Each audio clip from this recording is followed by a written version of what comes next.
time on the Power Impact Story Show, having to hear from this guest for today's episode is no other person than Dr. Ellen C. Okenwa. Let's give her a round of applause and welcome her onto the show for the very first time. How are you doing, Doc?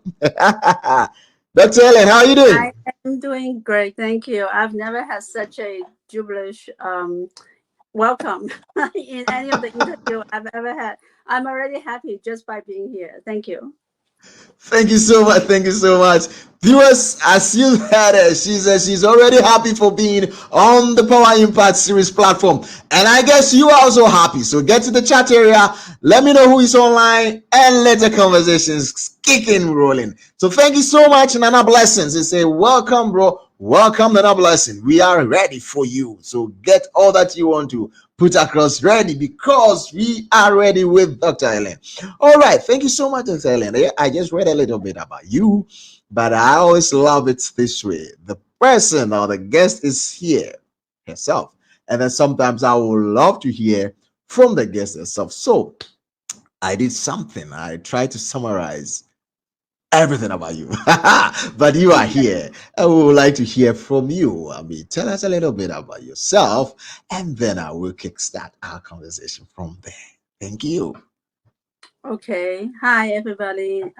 So nice to be here with all of you, and I feel very honored to be part of the program. Before I go on, I just want to check, see if you can hear me okay. Right. I can hear you loud and clear here. And I'm sure our audience can also do that. So if you can hear us, just get to the chat area. Let me know that you can hear us. And then we'll kick it from there. Thank you so much. You're welcome. So if you can hear, let us know. So a bit about myself. I am Dr. Eileen Cheng Okenwa. I have adopted my fiance's name. He's an Igbo from Nigeria. And then also about me, I came into the space about 4 or 5 years ago through Model United Nations, and I was the director of outreach at the time. Our first event was in Johannesburg, and so I got to recruit many African youth ambassadors, and that is when I come to really understand Africa. Like before that point, everything I know about Africa is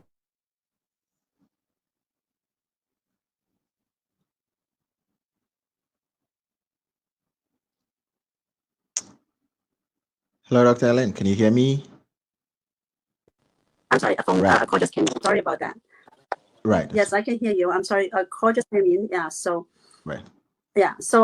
I was saying that I came in from through the Model United Nations, and then I get to know a lot of my youth ambassadors in Africa, from all over Africa, and that's when I really understand the story of Africa. And of course, before that, I should say that's when I really understand the authentic stories of Africa. And before that, everything I knew about Africa was from the TV. So the TV has really did a lot of injustice to Africa and Africans, and as well as people of African descent.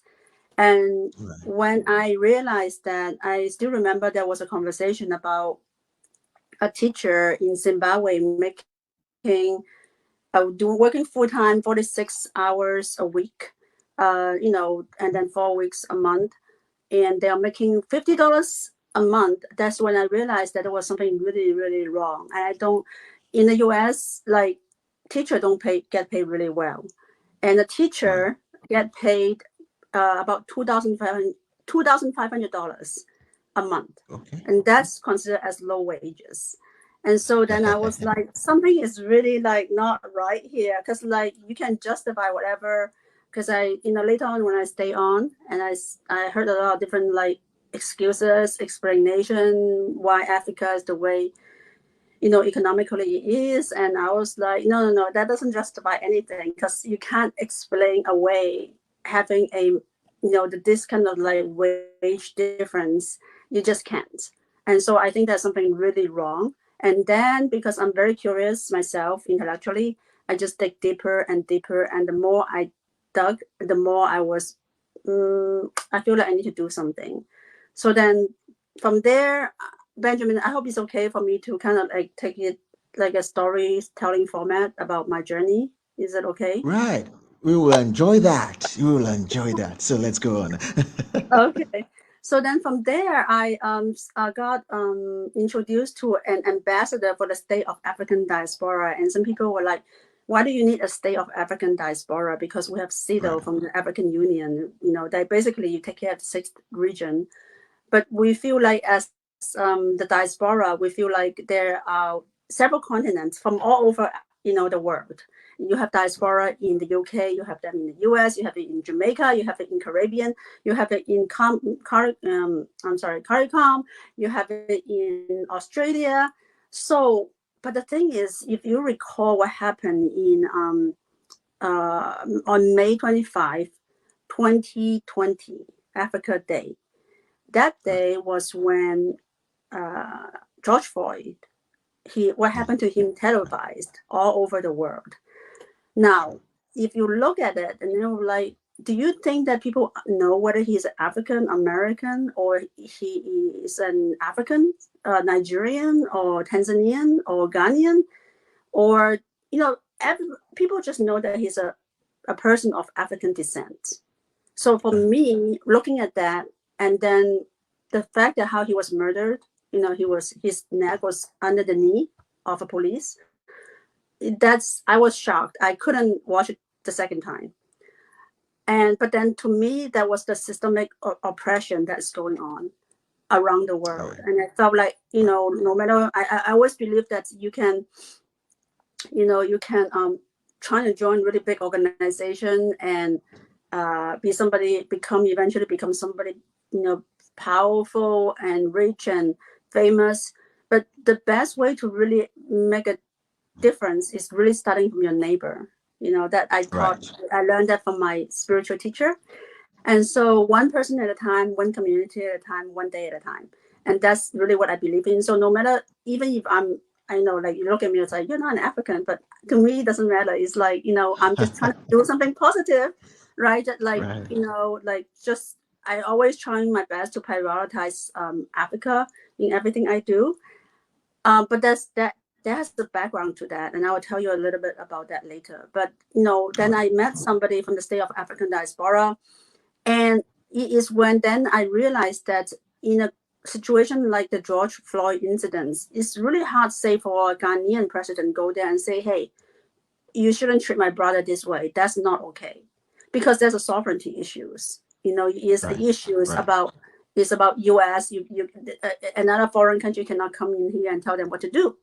But the state of African diaspora can play that role because we Okay. represent the people of African descent. Um, I am the only, like, basically non Black African in the state, but I'm very proud of what I do. I do whatever I can. Anything that they ask me to do, I'll do it. Because we believe in the same cause. So then I met this ambassador. From there, I met the prime minister as well as the dean of ambassador at the time, which is King Francis. He's a traditional ruler. He made me his prime chancellor, and then also adopted me as his sister.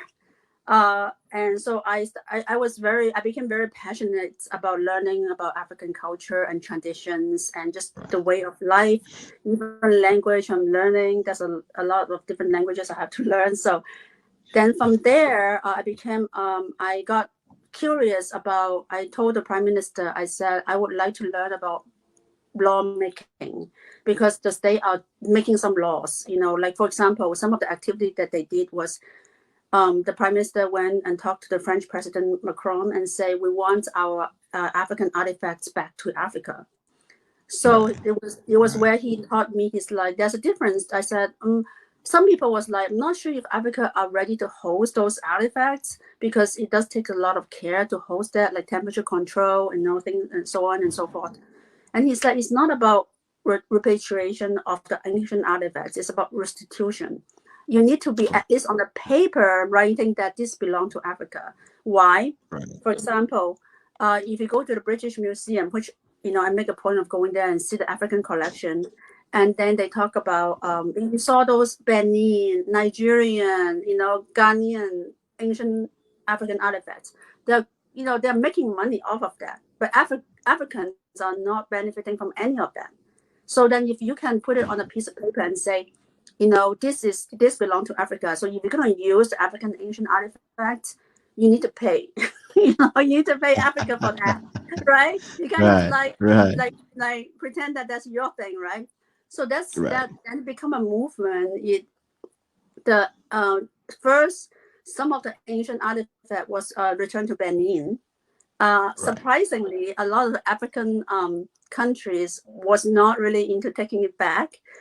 They were worried, and I can tell you what they were worried about a little later, but they were worried. So, but Benin was the first one to say, yes, we want it.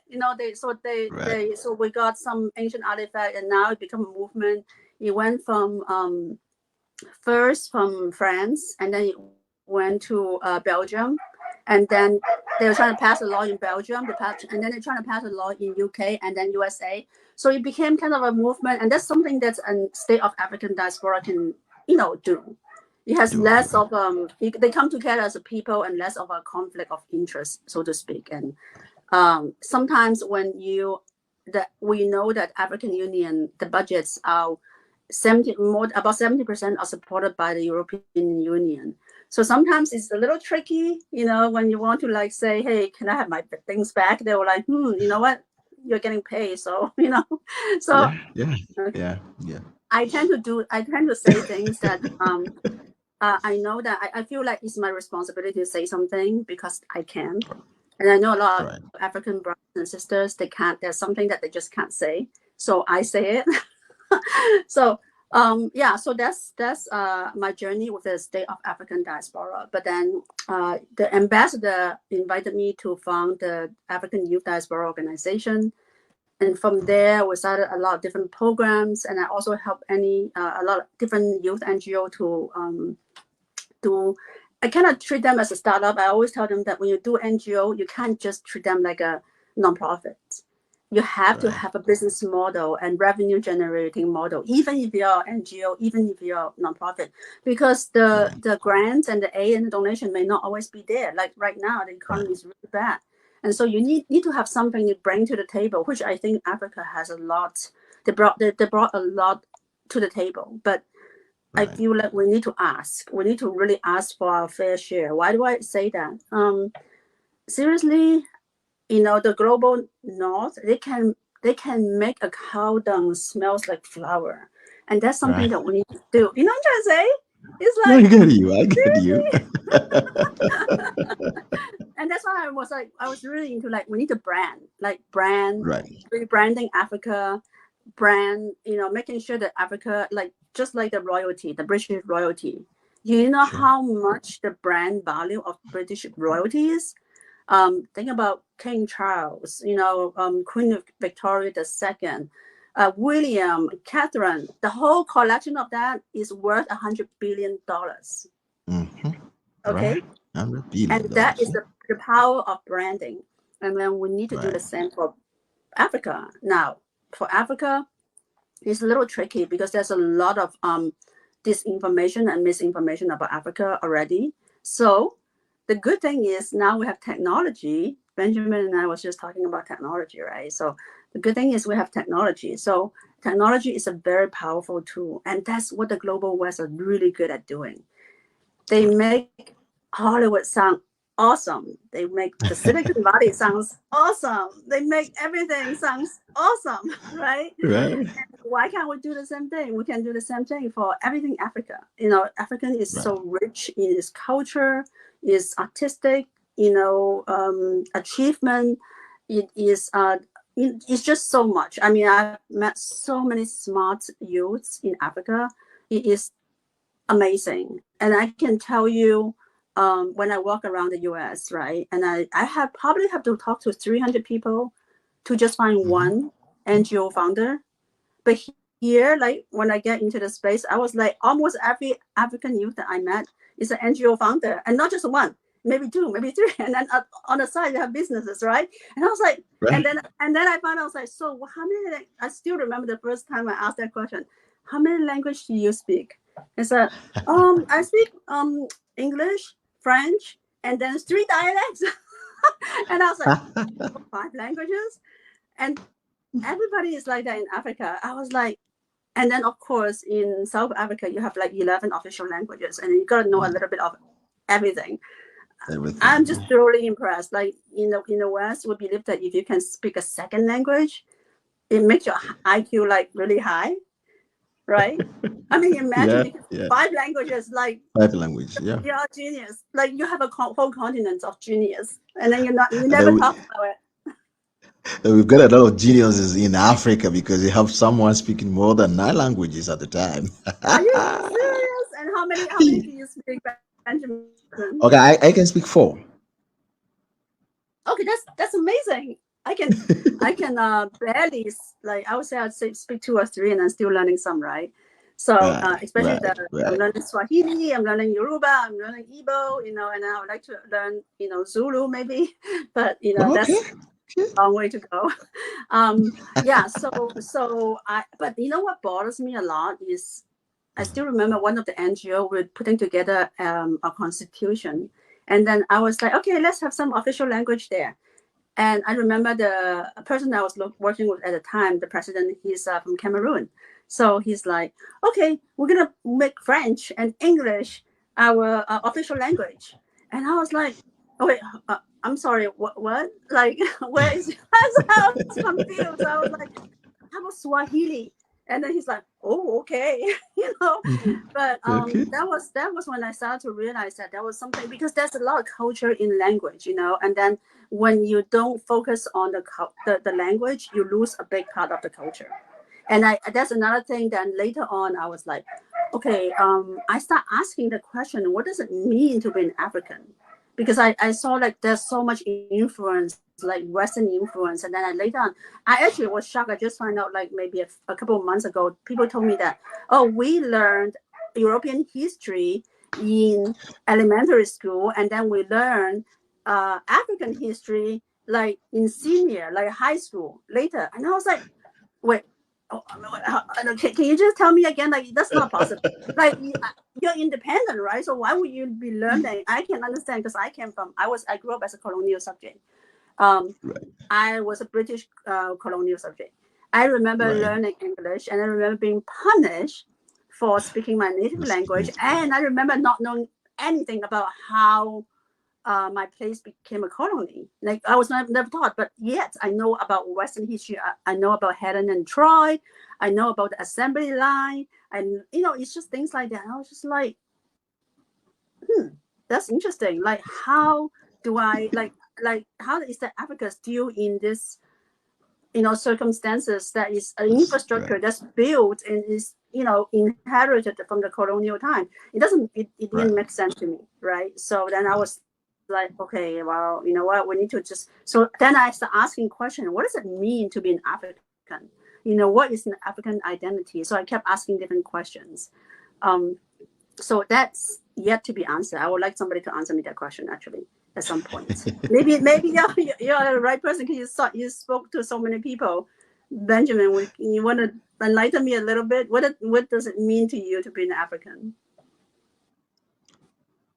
Well, there's a language and our culture that brings out the true African. I mean, once you see the African speaking their language and then portraying their culture, that signifies that true Africa. And then that one thing you also said earlier on, that you saw everyone having an NGO, that tenacity to do something on their own and not trying to solely depend on someone else. So you can see everyone forcing their way out to do something. And that's the spirit of the African. We have that can do spirit, but because of the kind of colonial mindset that has been empowered or has been pushed to us, we tend to feel that we are not that capable of doing so. We tend to now getting back to them again for the help. But as you said, what you saw in the youth there, everyone trying to have some kind of engine running, that shows that spirit of that African. And then again, I mean, that number of languages that we have, if we are able to use them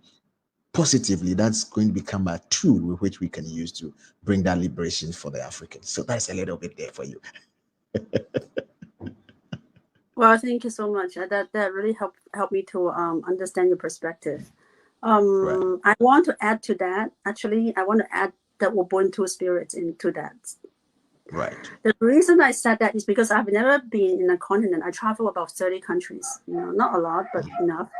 And I've never had a South American, like, for example, Argentinian or Brazilian call themselves South American. I've never had a Canadian call themselves North American. I never have, a Middle Easterner say, I'm a Middle Easterner. No, only African, a Ghanaian, a Nigerian, and Tanzanian, and somebody from Mozambique, somebody from South Africa call themselves African. right, You know, right, so that to right, me is really, really amazing. And and that's definitely a difference when you are. That's another thing that we do. Our vision and mission as the African Youth Diaspora Organization is really about bridge building and, of course, telling the authentic of stories of Africa, Africans, and African diaspora. Because truthfully, African diaspora do not really know the story of Africa, and Africa. A lot of Africans do not understand the story of African diaspora. So then we right, feel like, okay, we need to keep transmitting that. That's really important. So we have people like Dr. Julius Garvey, which is the only surviving son of Marcus Garvey, which was the founder of Black Pride. He's from Jamaica, and that he's somebody who every single African diaspora know.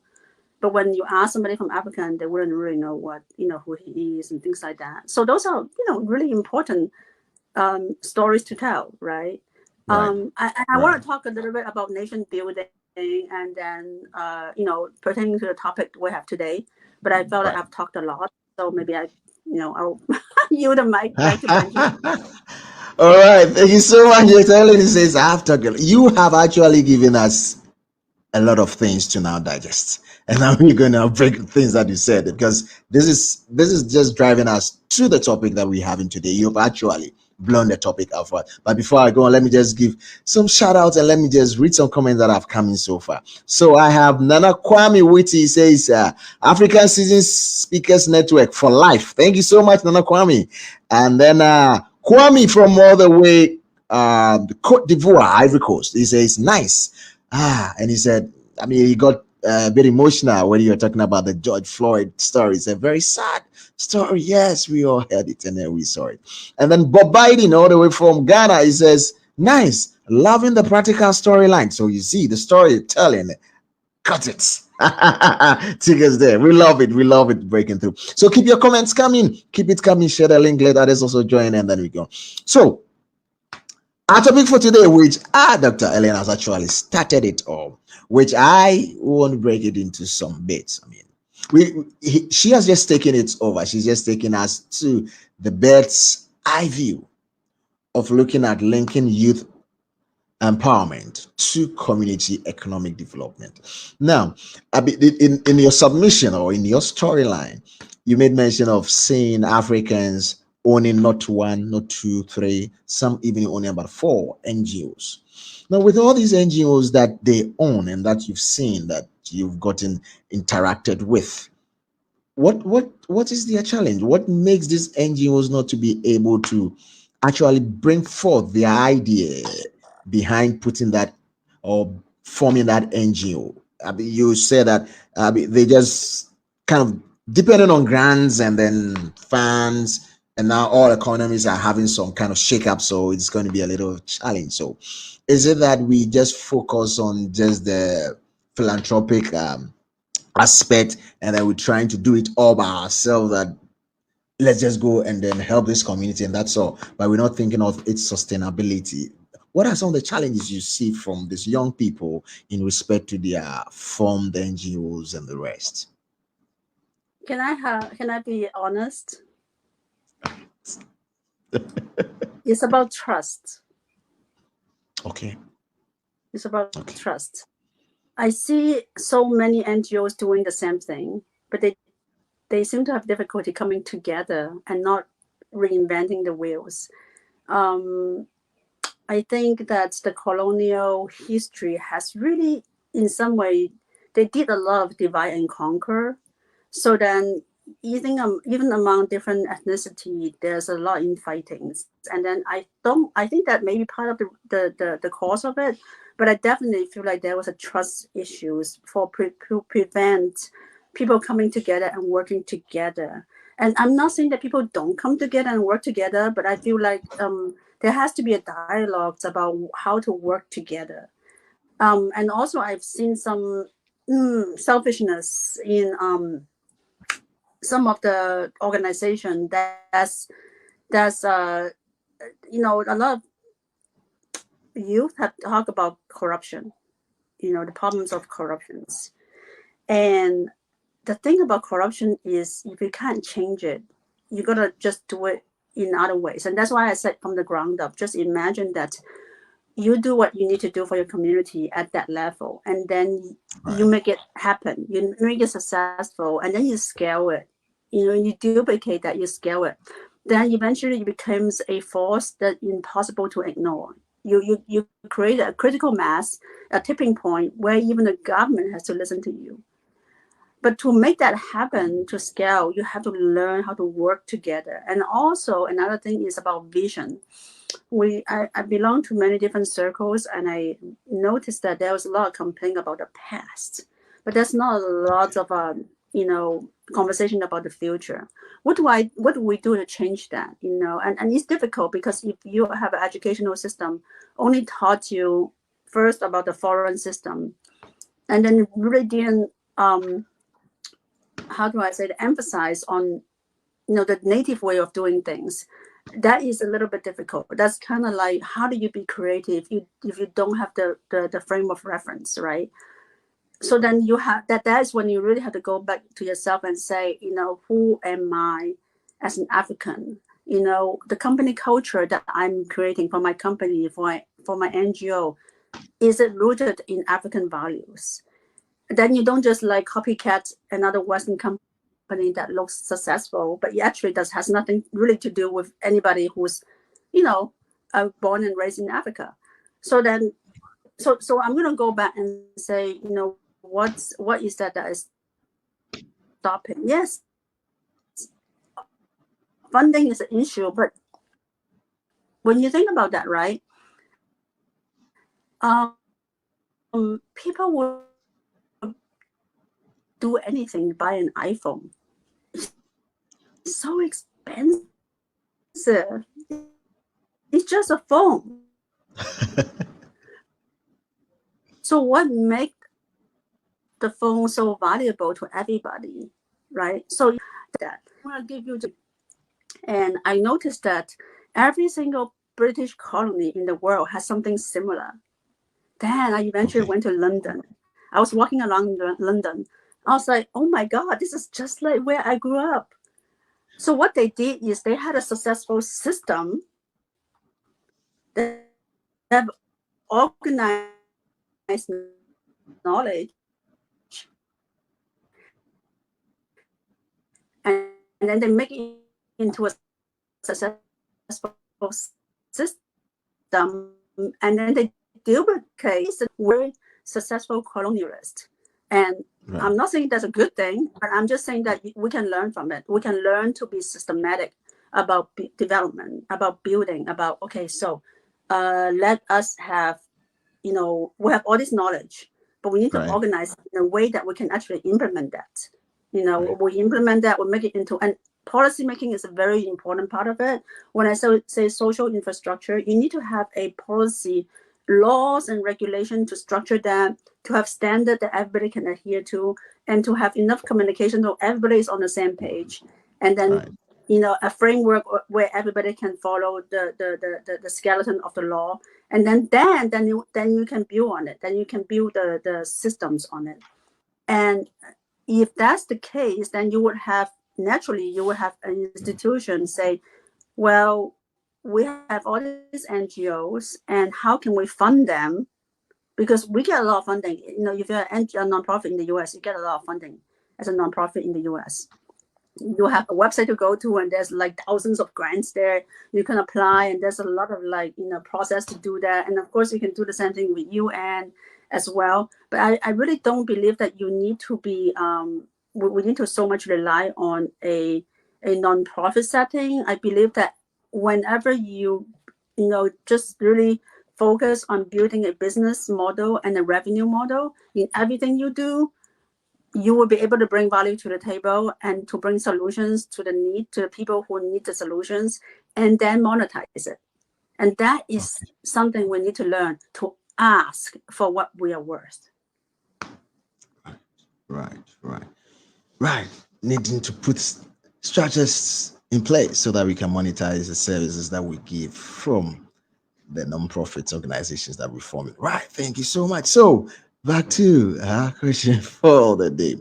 So now, as um as a lead at the African Youth Diaspora Organization, what are some of the things you're doing that will bring out the empowerment of youth so that most of these ideas that you are channeling or most of these things that you've experienced moving around can be of impact to the youth of Africa, especially for the empowerment part, and then so we can go into building our communities? What are some of the programs or what are some of the things that have been put in place by the organization to empower the young people? Because I think when we want to do the census or want to do the population rating and grading now, we're going to have greater number or percentage of it being the youth.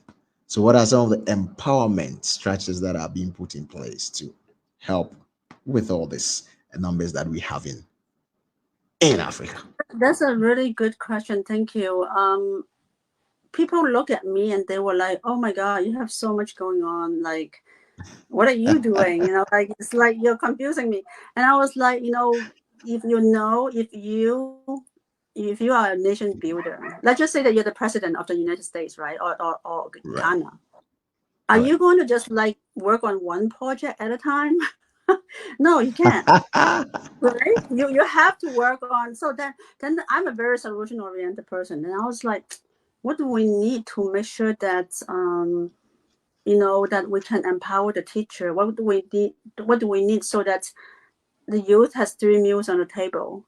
What do Right. we need? So it's about jobs. And I was like, there's not a lot of jobs in the continent. So if you can't have jobs, then you can become entrepreneurs. So one of the projects we do is called Africa University Incubator Expo. So what we do Right.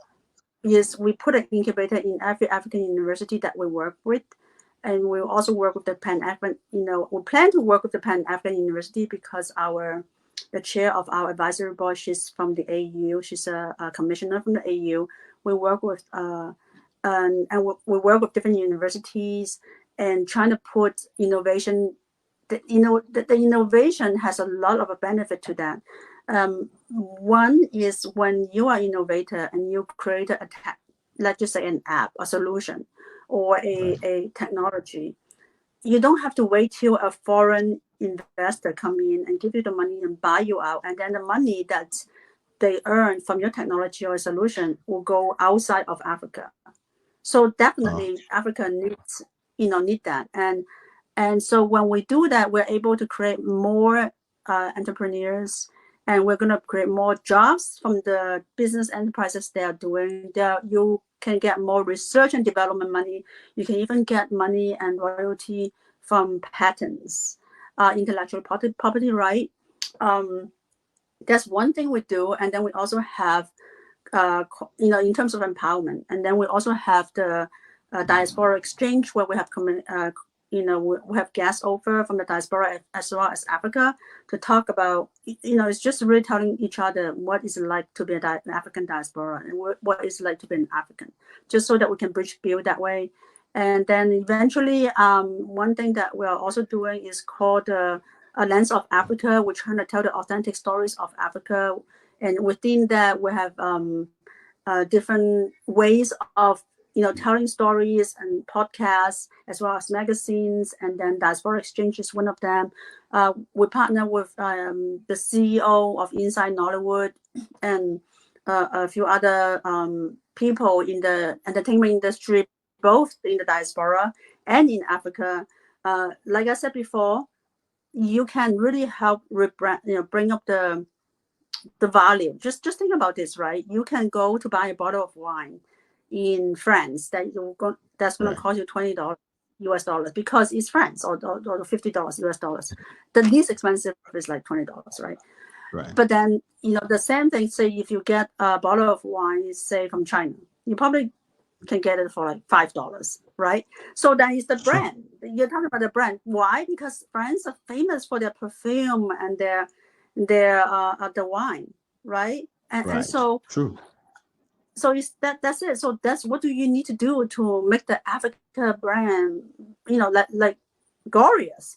So what you do is you use media, and so Okay. we that's why we partner with the different media agencies and trying to work to that's a really important point to that I want to point out to the audience is the perception of risk has really hindered the development of Africa. I noticed because there's a lot of like story that's not authentic about Africa. So then when money is borrowed, every single country borrow money. Even the U.S., even China. The difference is when they borrow money, you can borrow money at a very high interest rate or borrow money at a low, almost nothing interest rate. And the difference is when they think that you have conflict, you have violence, you have like, so on and so forth, then they charge you a whole lot more because they were like, I'm not sure if you're going to be last long enough to pay me back. So I'm going to charge you a lot of interest, right? Right. Or Right. so you have a state. So but the thing is, what's a single one thing that can really help, reduce that perception of risk is media. So then the media become one of our major focus. It's like we need to tell our story. We need to make sure that people know that Africans are amazing. Africa's amazing. Like that. Right. I don't want to make it so personal. I trying to make it like I don't want I'm a fan. That's all I can say. I'm a fan. So I'm a fan. I think yeah, that's why I'm gonna devote the rest of my life, pushing for this empowerment agenda for youth and African diaspora. Because Africans are our first mothers and fathers. We all came from Africa. So to me it's just coming home. Even though Right. I don't look like one, but my heart is there. Like Kwame Nkrumah Right. say. Sure. So not only one, I mean, her heart isn't here. And what about you there? So what about all our fans out there? It's time to come home. It's time to get home. Let's come together and let's build our home together. Doesn't matter how we left our homes, we can come back and build our homes together.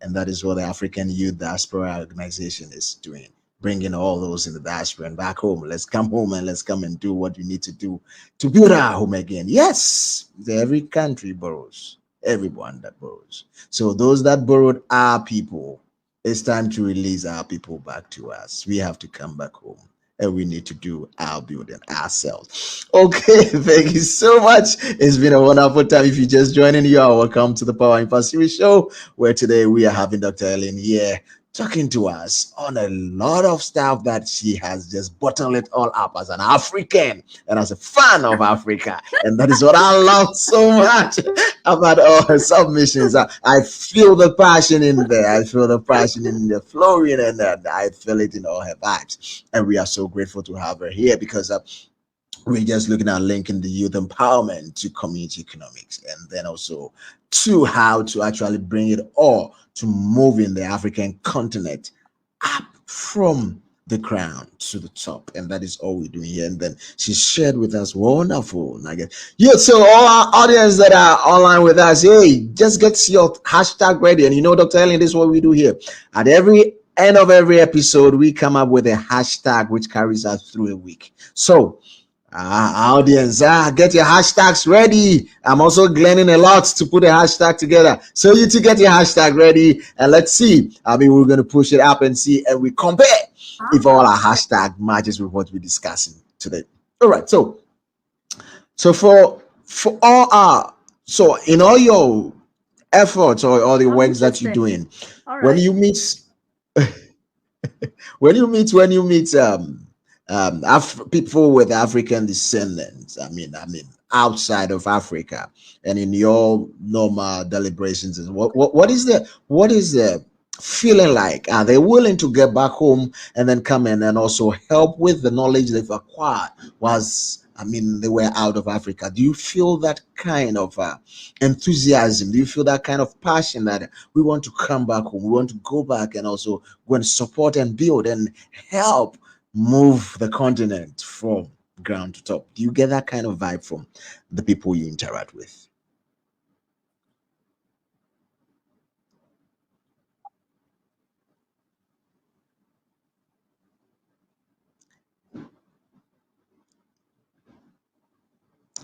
Can you hear me, Dr. Ellen? Am I clear at your end? Can you hear me? Yes. Well, I want to be. You can hear me. Okay, so in the state of African diaspora, we do deal with African descent from all over the world. Okay, so the general feeling I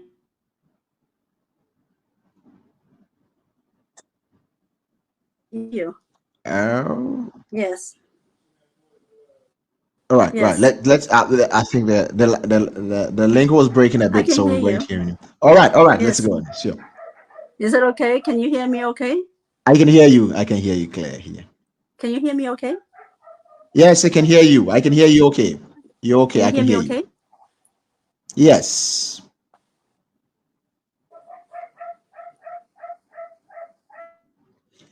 Yeah, Dr. Ellen, we can hear you. I can hear you here, so you can go on with your submissions. I can hear you.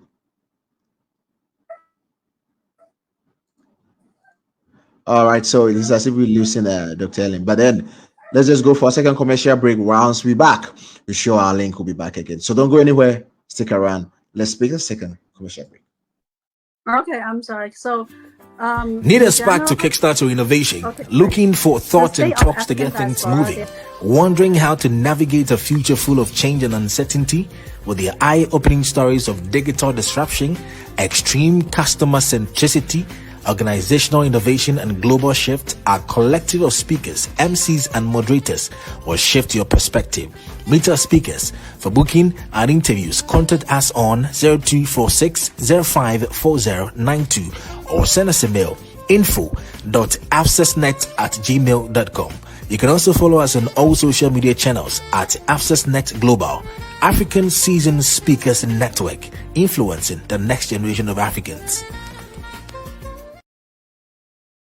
Influencing the next generation of Africans, that's what we stand to gain, and that's what we hear from by the African Seasoned Speakers Network, which is proudly bringing to you the Power Impact Series show, which we have with us here in our studios today, Dr. Ellen Okenwa. She has actually dazzled us with the African passion. She says she's a fan of Africa. She's done so well with us. I mean, from the beginning to now. So if you are joining us, you're welcome to the Power Impact Series show. Hey, don't worry, you can always get back to the start of the show and play it and listen to the wisdom nuggets that has been dropped by Dr. Ellen. So yes. So Doug, before we went on the commercial break, I asked the question and then I think you were attempting to answer that because of the link we weren't hearing you. But before you take over, let me say hello to Sinka Hadi all the way from Gaborone, Botswana. Thank you so much, Sinka, for joining. It's Botswana. And then thank you, Frank Addo. Frank Addo happens to be one of our guests, and Frank is in the United Kingdom at the moment. So thank you, Frank, for joining us. Yes. So Dr. Ellen, over to you now. Thank you. Okay, can you hear me okay? I just want to make sure you can hear me okay before I can hear you okay. Yes. All right. So the state of African diaspora, they are diaspora from all over the world. The general sentiment that I have is that yes, many African diaspora can come. I want to come back home, as well as the U.S. A lot of them actually want to invest, but they don't know where to begin.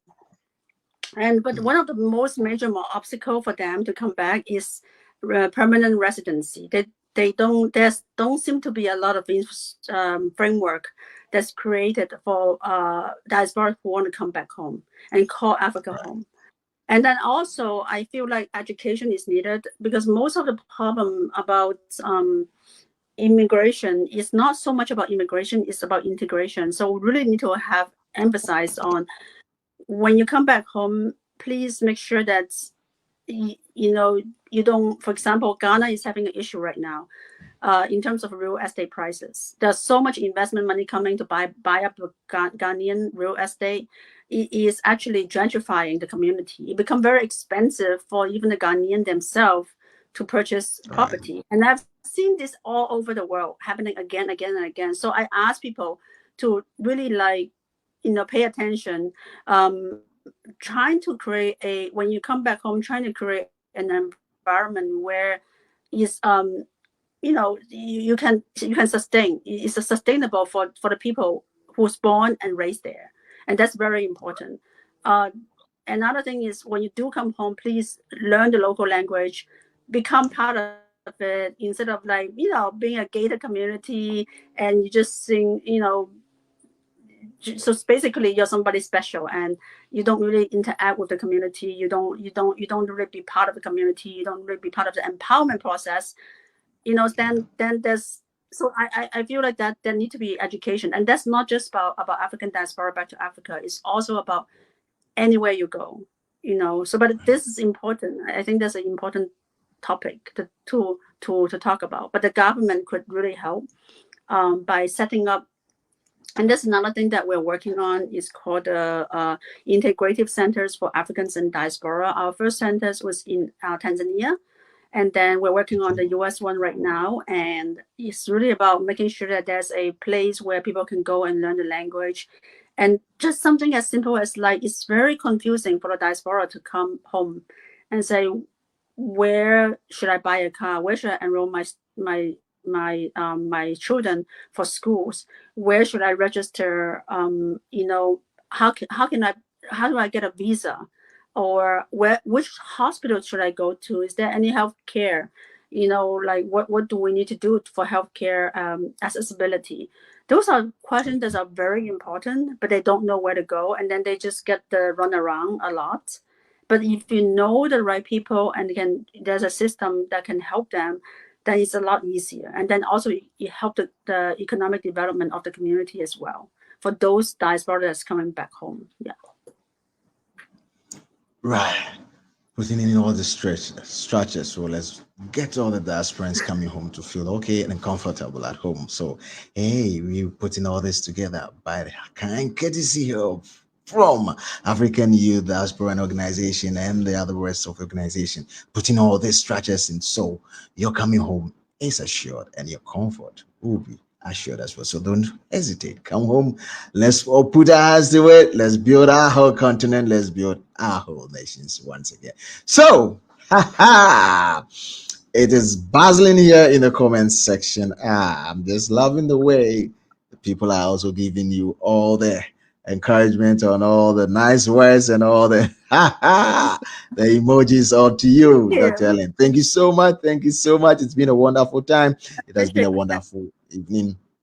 And hey, are you ready with your hashtag? Can I ask for a shout out to some people who has contributed to my learning process? You can do that. You can do that. Let's go. Okay. All right. So I really want to say thank you to my many mentors, and they include TFFDS, who is hosting the Afro Longevity Summit, first one in the South Africa. They are Osnakachi and Ugo Chukwu. They have helped me a lot, as well as in terms of learning how to be who I am right now. I also want to say thank you for Dr. Thelma, my best friend from Ghana, as well as the CEO Obina Mioma from Inside Nollywood, as well as McKevin from Set Up a Startup, who introduced me about innovation space. For Emelot, who is the chairman for the AFCFT Youth Advisory Council, which is representing the youth all across Africa, in front of the AFCFT Secretariat. And there's so many more. And, off top of my head, that's what I want to share. Like Rio from South Africa, Duke from from the US. He was from Ghana before. And then also those who believe in me, trusting me, just helping me out. Prime Minister King Francis, Vice Prime Minister and President Melvin. So from the state of African diaspora, and that's one thing that I can't say my journey has always been easy. There were people who say, why is she here? She's not an African or African diaspora. And that's Prime Minister has insisted that she belongs here, and how can we ask people not to discriminate us when we are doing that to other people? And Right. that I get to stay Right. because of that. And really, like, they saw over time, they saw that's where my heart is, and that's I've what I do have proven myself. And so anyway, I just want to say thank you for giving me a chance. Yeah. Well, thank you also for also coming onto the show. We are so grateful and privileged to have you share with us this wonderful nuggets, wisdom nuggets that you've shared with us, and then giving us this exposure, and then the journey, you're actually giving us the bird eyes view of youth empowerment in Africa because of your regular and your daily engagement with the youth as well as with organizations. So one also says thank you so much from our courtesy here from the African Citizen Speakers Network, and then the Power Impact Series show as well. And then our vibrant audience want to also say thank you so much. But before we go, hey, what's your hashtag you were able to glean today? Just go into the chat area there. Let's see the hashtag you were able to glean from all that was discussed today. I have mine ready. I'm waiting for yours. Bring yours up and let's see if we can compare and see where we can compromise or where we can come together and then push it up and say, hey, this is a hashtag for today. So if you have a hashtag, just bring it in. Elsa, we want to drop our hashtag for today. So the hashtag for today, here we go. Our hashtag for today, that is it in the comment area. Our hashtag for today is working together. A hashtag for today is working together. Was it closer to yours? Was it close to yours? Working together. Let that Ubuntu spirit carry us through. Working together. So whatever you have, bring it on board. Let's